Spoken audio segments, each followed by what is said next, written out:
अस्सलाम वालेकुम या अलैहिस्सलाम मदद। इस वक्त मैं मौजूद हूँ करबला मोहल्ला बैनुल हरमैन में। करबला बैनुल हरमैन में इस वक्त बहुत तेज़ हवाएं और मिट्टी का तूफ़ान आया हुआ है, जो कि आप देख सकते हैं मनाज़िर।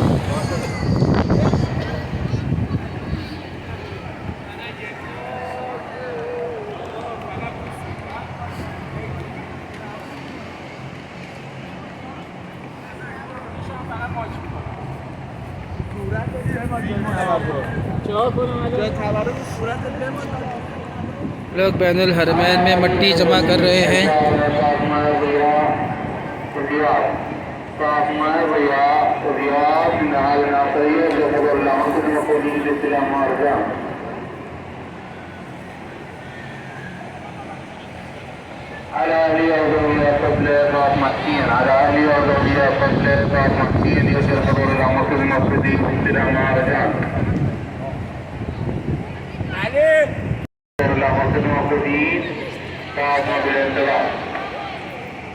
चारों तरफ मिट्टी ही मिट्टी का तूफ़ान है।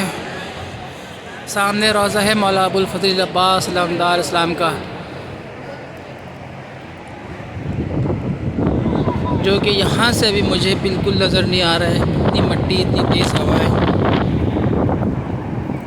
लोग मिट्टी जमा कर रहे हैं बैनुल हरमैन में, देख सकते हैं।